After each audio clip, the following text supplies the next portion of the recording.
all the disrespect before you play back. Button check. Button check. What is up, Button Check family? Welcome back to yet again a beautiful Sunday, the second episode of Buttons That Need to Be Checked. Thank you guys for tuning in. Hope you guys enjoyed that earlier episode. We got a banger right here. This one is Lord Daigo. He getting deep. Yo, he talking about life and death. He talking about the old arcade days, but he's actually dropping science. The thing that caught my ear, because I'm always looking for a new story, right? To see what to keep my ear to these FGC streets. But anyway, somebody by the name of Paul, what's his last name? Delos? He has a channel that only has 176 subscribers. Not 176,000, 176 subscribers. That is it. Guess how many people have seen this video? 749. That's what I'm saying. How do people not know that this video exists? So therefore, it caught my interest. I started to watch it. I was like, holy shit, this is actually a really deep video, a different side of Daigo, talking about things I haven't heard before. So anyway, link down below. Definitely show the love to Paul Delos, if I'm saying your name correctly. And also to Daigo, let's get it, let's go. Correct. And then from that point on, like, was it kind of like looking back when you were working with these people, they kind of help you see that that we only have really one life to live and that we should chase everything to maximum potential and kind of live our life the best we can? まあそうですね。というかなんか誰もが生まれて死ぬってことは分かってるんだけど、実感。And of course, I'll be reading this as well for those of you at work or driving the car, you know what I'm talking about. But basically, Daigo responded so far saying, yes, of course, I know that everybody has a birth and a death, but it's a hard thing to actually grasp death. Continuing on. 持つっていうのは結構難しいと思うんです。死ぬっていうことの。で、しかも死ぬっていうのは、完全に命がなくなった瞬間が終わりなんじゃなくて、徐々にできる。Then he said, plus death is not a thing that just comes like, what did he say, like instantly? You gradually lose the ability to do, think, and remember more and more things. Now, obviously, we know that death can happen in the blink of an eye, right? But he's talking more about like old, getting older.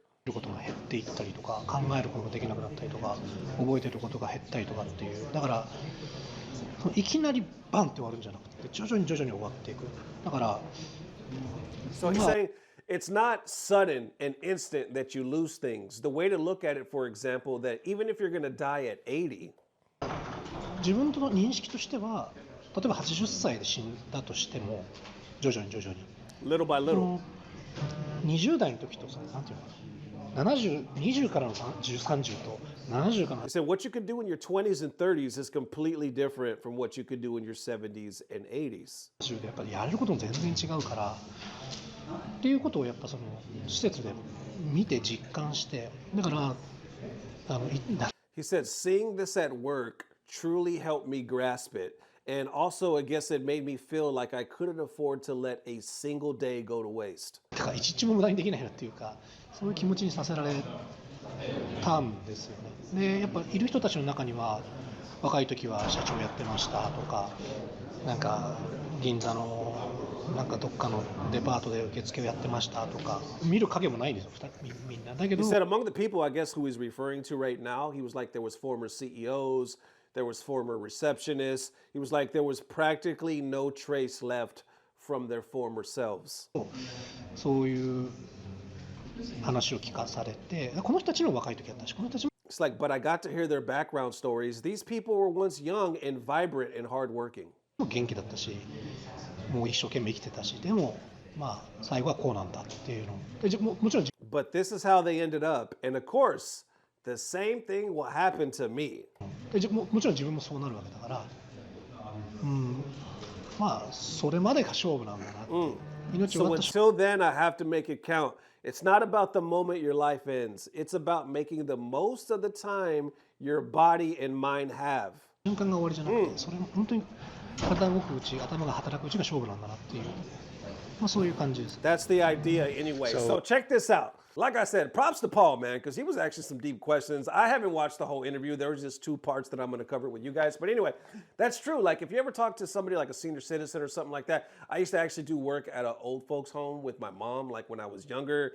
That's a whole different episode. It was crazy stuff over there. But anyway, it actually taught me a lot because you see these people in their younger days with their stories and their pictures and their families. It's like, man, they had full lives, did full things, like they were like leaders or, CEOs, like he was saying, like they did some big things. And now they're just here quiet, like by themselves, trying to remember any damn thing. Literally, y'all, we would do this thing like playtime, where I would get a group of senior citizens, like 8 of them like this, like surrounding me in a half circle. I would have a ball and I would literally toss it to one. They would toss it back.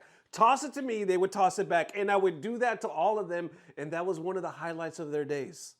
And they're just like, some of them are happy. Some of them fighting over the damn ball. Like literally, I have to, hey, break it up. It ain't your turn. You know what I'm saying? And this is probably the saddest shit I've ever seen. Now, don't get me wrong. It warmed my heart to be able to like give them some form of entertainment. But to see that once people that were vibrant, like Daigo's describing, people that led vibrant, amazing, joyful lives to be here, and this is kind of winding down, is just a sad reality. And Daigo said something that really hit home. He was like, it's not about your death, the moment that you die. It's about maximizing the time that your body and mind have, damn. And we were just talking about that earlier with Kakure, weren't we?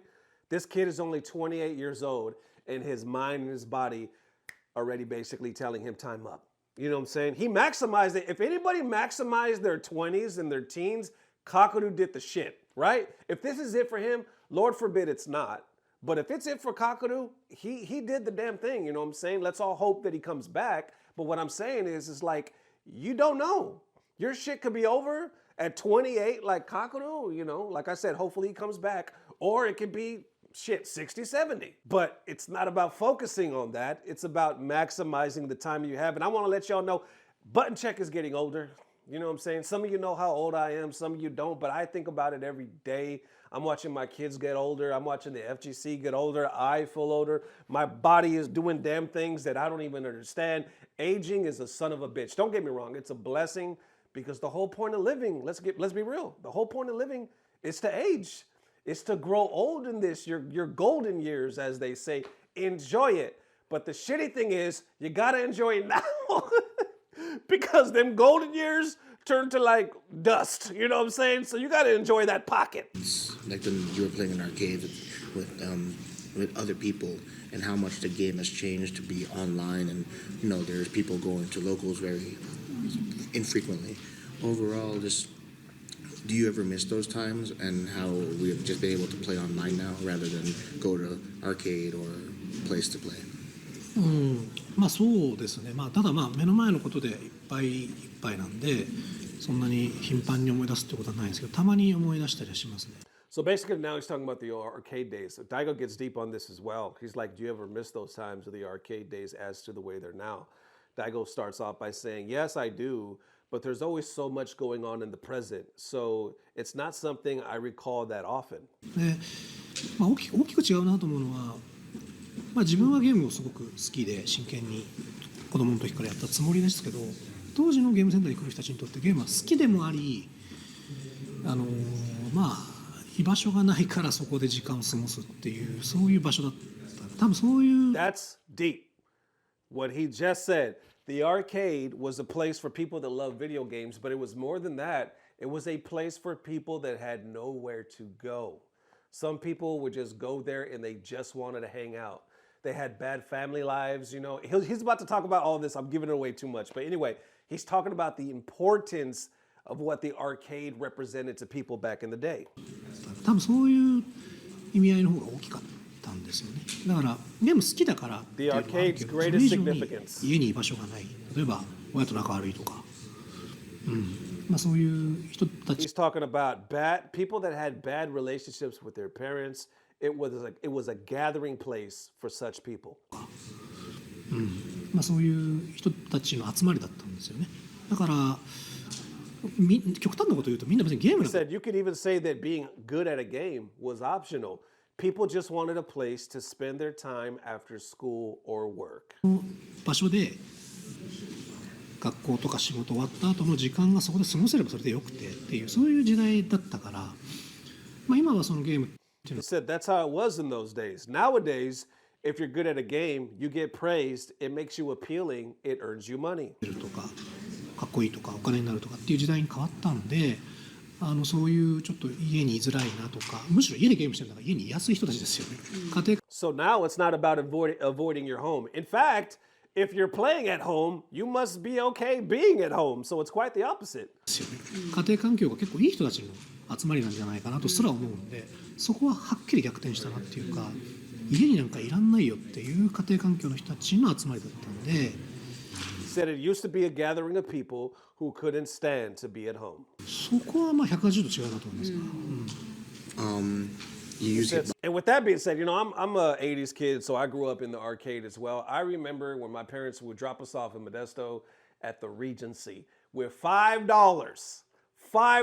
and instantly we cashed that thing out because if you spend at least $5, I think they gave you an extra 10 free tokens, something like that. So anyway, you're lucky if you had enough money to buy a hot dog. I think that was like 50 cents or something like that. But either way, you go up. $5 seemed like so many tokens, but you gotta handle them the right way, especially if you're getting waxed all day. I remember seeing people do the air throw with guile, like what the hell? And you know, bitches back in the day, they never wanted to teach you the tech. You know how it is nowadays. You can go on YouTube and just look. Everybody's all friendly. Look at the combo I learned, guys. Back then, people were stingy as hell. As soon as they learned something, they didn't want to tell you shit. You would ask you, hey, what was that? How'd you do that? Could you show me? They didn't want to show you.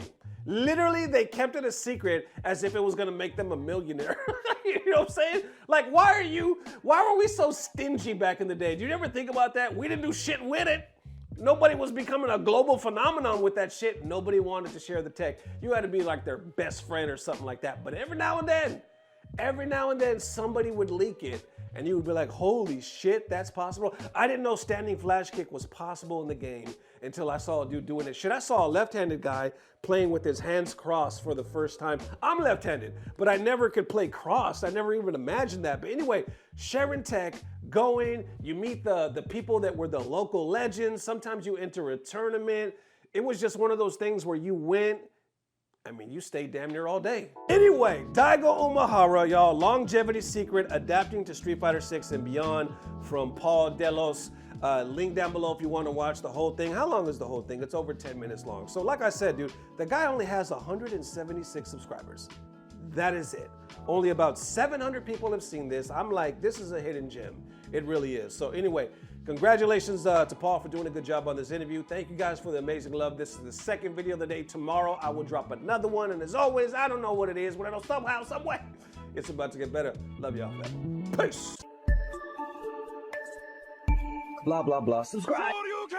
Even like my weekly allowance for school was $5. My mom would be like, here's $5, make it last the week for school. So basically, either I was spending $1 to $1.50 a day on like a slice of pizza and a drink, or I was playing some Street Fighter. 9 times out of 10, I was playing Street Fighter and going hungry as hell because we had open campus at Modesto High during that year. So you could actually leave school in the damn convenience store across the street. They had pizza, but they also had Mortal Kombat and Street Fighter 2. We was on that joint. Sometimes I didn't even go back to school. That's when your boy got in trouble. My grades started slipping. I remember it was hilarious because the day I finally went back to school after lunch, it was wood shop. And when I walked in class, a bunch of people looked at me like, hey, Nesto, you finally beat the game?